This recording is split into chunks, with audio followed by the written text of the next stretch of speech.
Thank you.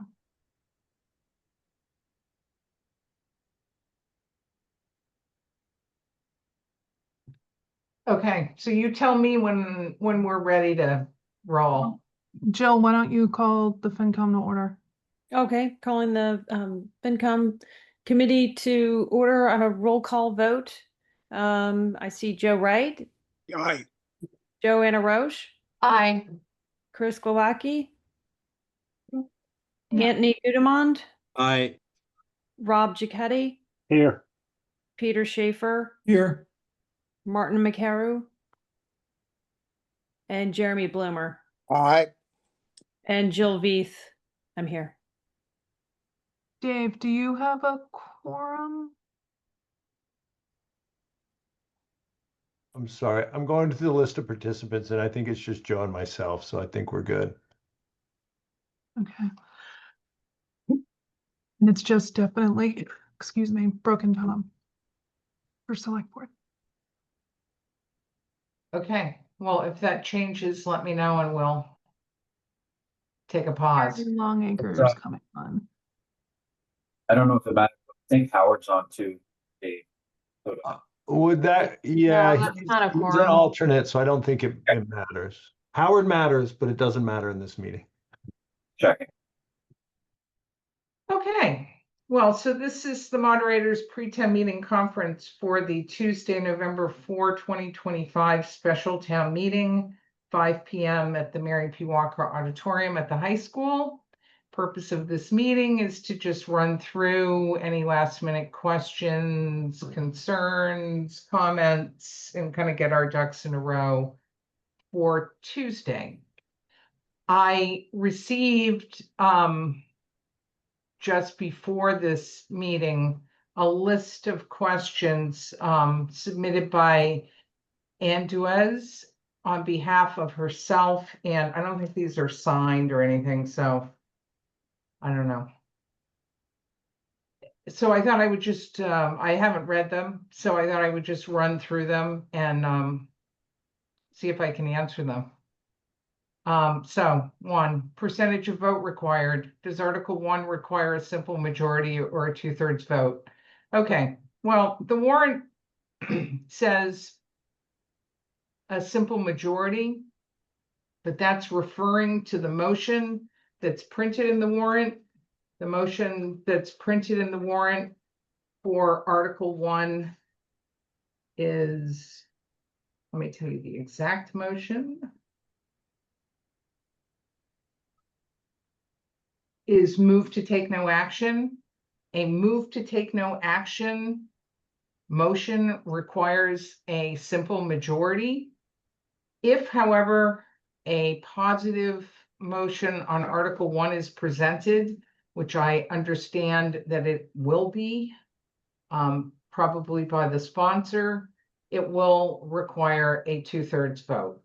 So to act on the substance of Article 1 and enact a zoning bylaw change under Article 1, that will require a 2/3 vote. To take no action on Article 1 will require a majority vote. Amendments. Have I received any amendments to date? Why, yes, as a matter of fact, I have received proposed amendments from just on Article 2. I have not received any amendments per se on Article 1. My understanding on Article 1 is that it's going to be basically moved to adopt Article 1. On Article 2, I have proposed amendments from Bob DaCosta and Mike Hurley, I think is his name. What is the process for amendments? That's a very broad question. I'm not sure I have the time to answer that fully, but basically, when I have an amendment, if I know that I have it and I have it in writing, I will go to the person who's proposed the amendment for them to make it. I'll ask for a second. We can discuss it. We can have up to 2 amendments on the floor at any one time, so we can have an amendment and then an amendment to the amendment. We can't have anything more than that on the floor at any one time. The vote on an amendment is a simple majority, regardless of the quantum of vote required for the article itself. So both are positive motions on both Article 1 and Article 2, because they involve zoning, will require a 2/3 vote. However, proposed amendments to either one of those will require a simple majority. If you want your amendment to have any chance of passage, I suggest getting it to me in advance so that it can be put up on the screen. Obviously, if someone hands me an amendment at the time of the meeting, I'm not going to have that capability, and the chances of your amendment passing are thereby greatly decreased.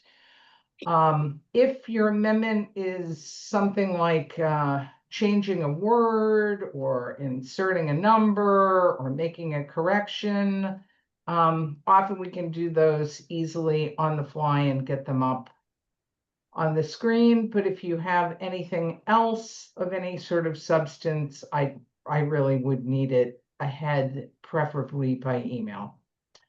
Is there any difference in treatment of friendly amendments endorsed by the sponsor of the article and those proposed by others? Well, that is not my definition of friendly amendments.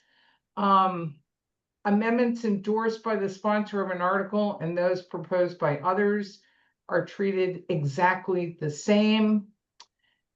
Friendly amendments are more like, so you have an amendment up on the screen and someone in the audience realizes that you've spelled something wrong, or that a very important word has been dropped, or something simple needs to be changed. That can be done by a friendly amendment where we just put it in and I say to the person who's made the motion, are you okay with changing your motion in that way? And if they say yes, then that little friendly amendment becomes part of their motion. Will I announce the proposed amendments you have received prior to the start of discussion on Article 1? No, I will not.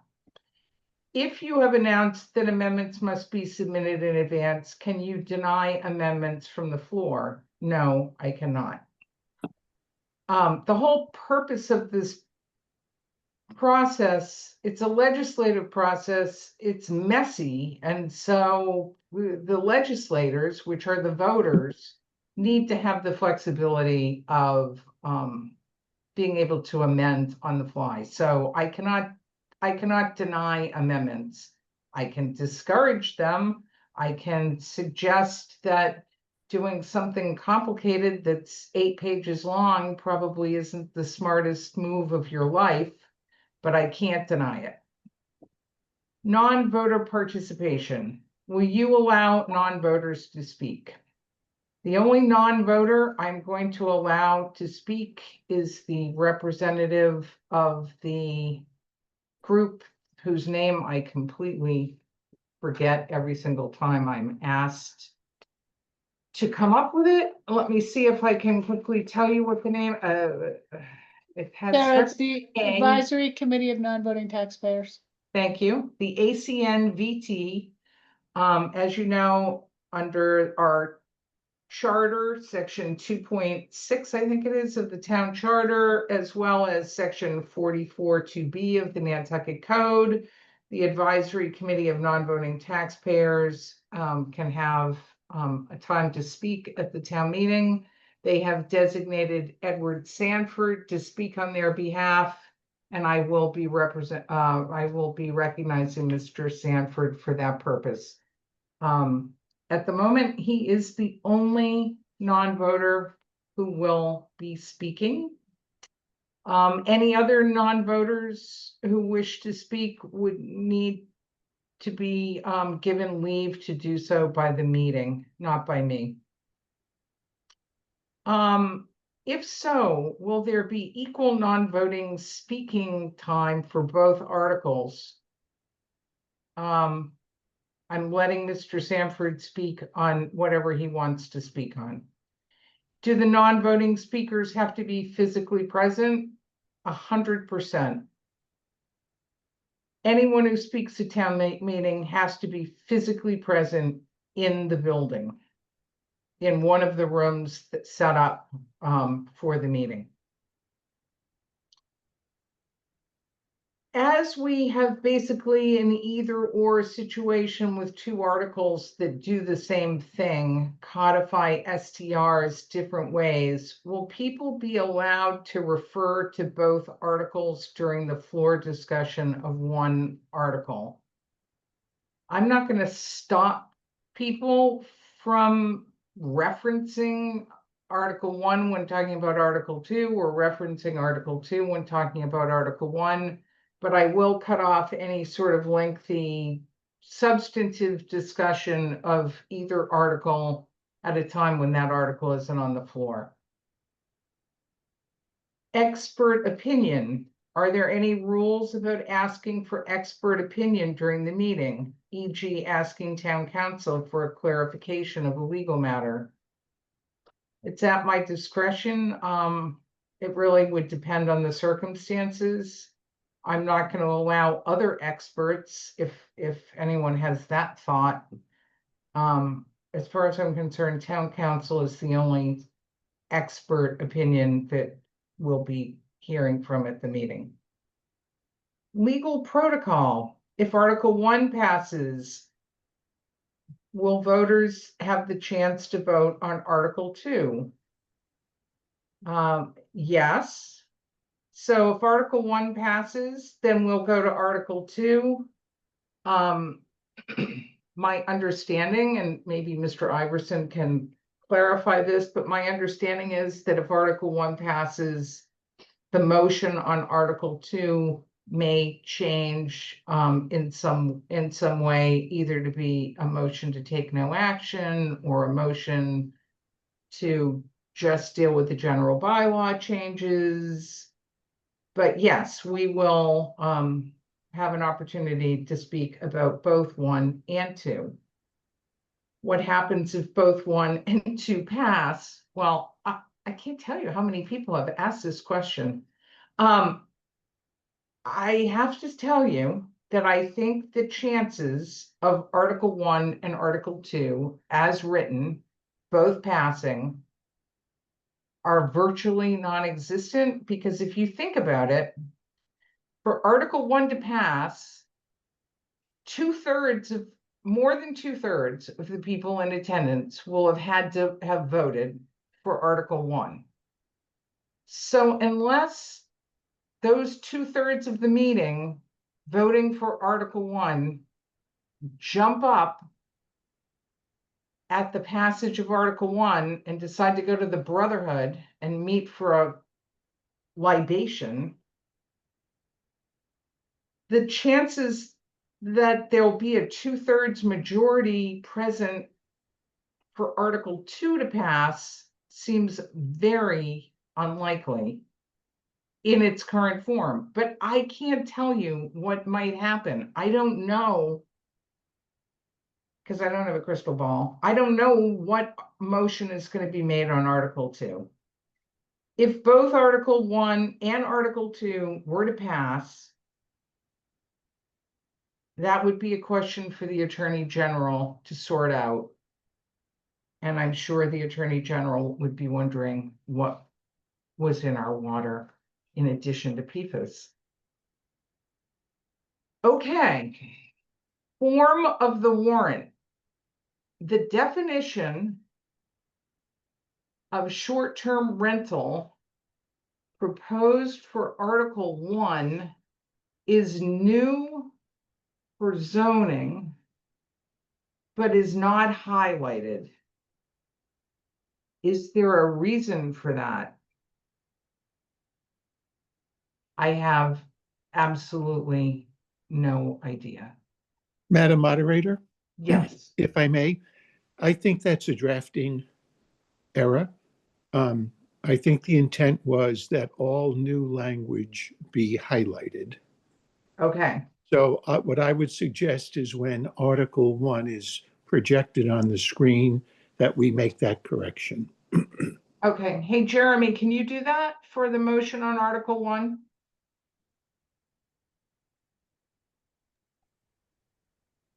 I don't even know if Jeremy is here, so. But So okay, we can make sure that happens. I will definitely ask him. I'll just make a quick note. Of course, I have no paper, but I will make a quick note. Sarah, I can email him. This is Laura. Oh, thanks, Laura. That would be really super helpful. ATM 2026, when are citizens articles due for our next annual town meeting? Well, there's a handy, yes, spreadsheet available, 2026 annual town meeting timeline. It's been updated as of 8/26/25. It is available on the town website in the town meeting section. It has all the dates. And reading that, I see that the annual town meeting warrant closes to citizen submittals on Monday, November 17, 2025 at 4 p.m. So there will be this handy period between November 5th and November 17 when people can scramble around and come up with warrant articles to put on the warrant for 2026. Okay. Those are all the questions that I received in advance.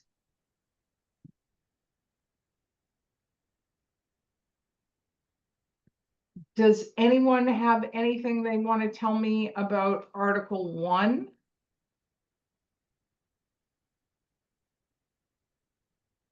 Does anyone have anything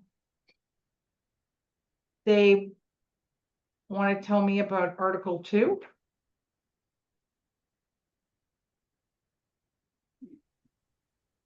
Okay, I think Joe. I think Joe Wright had his hand up. okay, I can't see hands, so, It's Joe Wright. okay, In Article 1, and this I think is a question for John to Giorgio. Is it okay to ask that question? sure. It says that as part of the definition of short-term rental, it says at least one room or dwelling unit is rented to an occupant or sub-occupant. Does that permit subleasing of short-term rentals by the original lessee? Or John? Yeah, Joe, thank you for your question. I'm just pulling it up.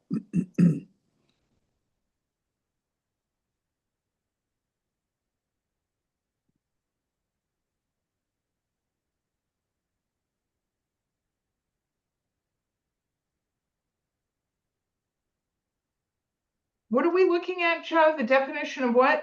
This is in the short-term rental piece, which is the second real paragraph of Article 1. It says, or dwelling unit is rented to an occupant or a sub-occupant. And that sounded to me like it authorized subleasing by an occupant.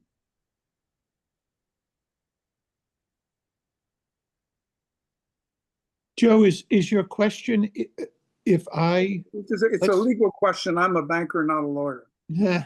Retired banker.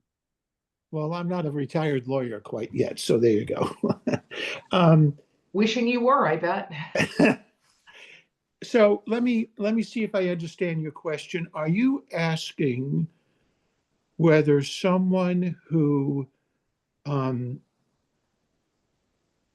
leases a dwelling unit either on a long-term or a short-term basis is eligible to then short-term rent that unit? I'm looking, there's a difference between the definition of long-term rental and short-term rental. Yes. And the phrase to an occupant or sub-occupant does not appear in the long-term rental definition. It sounds to me like this is only applicable to short-term rentals. And my understanding is that subleasing is not allowed. What is your, Well, what is the basis for your understanding? that's my 83-year-old hard drive. Your brain? Pardon? I'm sorry.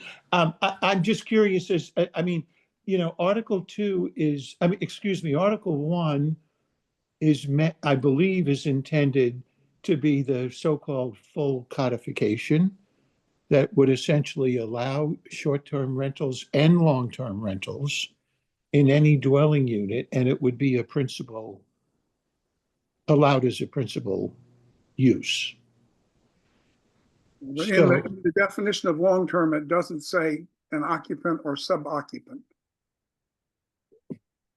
I understand that, but I think that provision was inserted in order to quote unquote correct the issue that Judge Vey found in his second decision, where he noted that in 2015 the town removed from the definition of principal use the rental of property, which was not, according to the proponent, was not the intention of that amendment. So I think if you just look at the definition that is proposed in Article 1 for long-term rental, that is any leasing of a dwelling unit without regard to the length of time, and certainly does not restrict the subletting as a matter of zoning. And the definition of short-term rental, use of the word occupant or sub-occupant, I would construe that to include the rental, somebody who's occupying the premises through a rental. Thank you.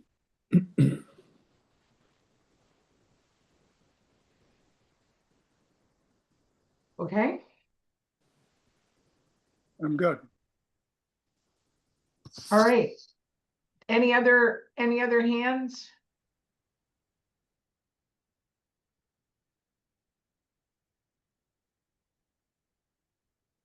Okay, does anyone have anything else for Tuesday?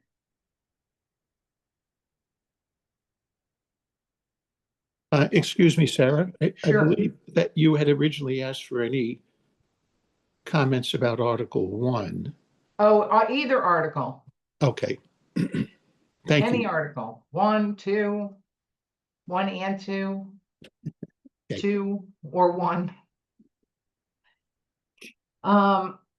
Okay, well, we're gonna have 3 rooms set up just in case. So if you have an interest in being in the main auditorium, get there early is my suggestion. The first overflow room is the high school gym. Laura, just jump in here where I go astray. The high school gym will have 2-way sound and video. And then option 3 is the CPS gym, which will not be transmitting video to the main hall. It's just audio. And somehow we're communicating amongst these rooms by, I don't know, handheld radio, I think. So we will do the best we can to manage this. And hopefully I think the town clerk was working yesterday on expanding the available handicap accessible parking spaces at the school?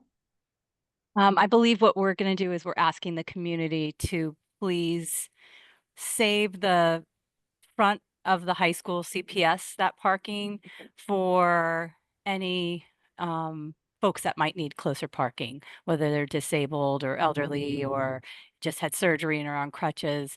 So we have what we have for handicap parking, but the rest, if we would kindly please, if you don't need to park closely, please reserve those for those that do need to. Okay. Anything else, Laura, that you want people to be aware of? No saving seats. You check in when you check in, you get what you get and don't get upset. If you want to sit together, check in together. The high school gym, lots of people love being in there. We'll have probably 600 seats on the chairs. And then, 1930.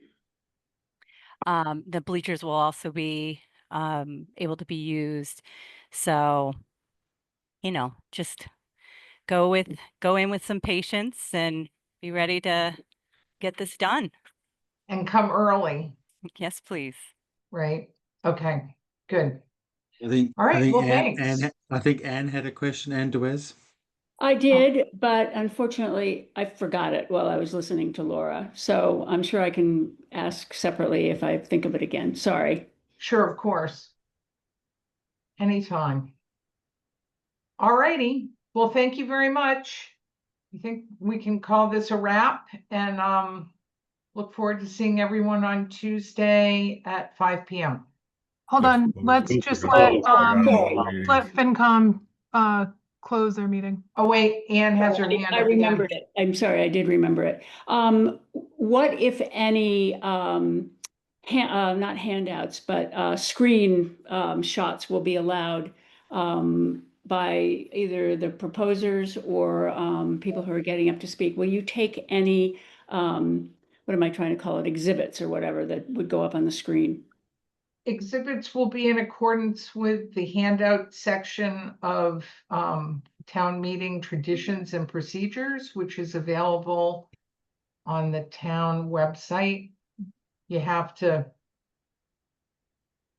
I don't have it in front of me, but Yeah, no, I know what that policy is, but I'm talking about things that get projected onto the that's what I'm screen. talking about. Okay, all right, There's a whole section okay, of that that deals with, you can project one slide and what it has to be and Okay. what it has to look like. And I mean, we have to get it ahead of time.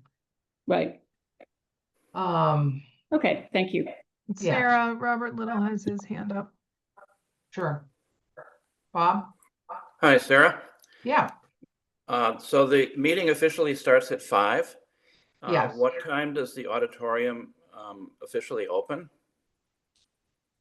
We're going to start, this is Laura. We're going to start checking in at probably right before 4. So the Beautiful. auditorium will be available, until we hit capacity, and then we'll shift to the high school gym. Okay, so 4 o'clock would be following the advice of arrive early. We could come in at 5 or at 4 and you'd be receiving folks. Absolutely. Thank you very much, Laura, and Sarah, thank you. okay. Great. Jill, do you want to? Do I need to ask for a motion to adjourn? Can I get a motion to adjourn? So moved. Second, Second, Moved by Peter, second by Joanna. great. On your motion, Peter, Aye. Rob, Aye. Anthony, I, Chris Kolecki, Joanna Roche, Aye. Joe Wright, Aye. Jeremy Bloomer, Aye. and I don't think I ever saw Martin McCarrow, No, he's Oh. not here. and Jill Veith, I'm an I. Thanks, everybody. Great. Thank you, everyone. Really appreciate it. See you on Tuesday. Thank you, Sarah.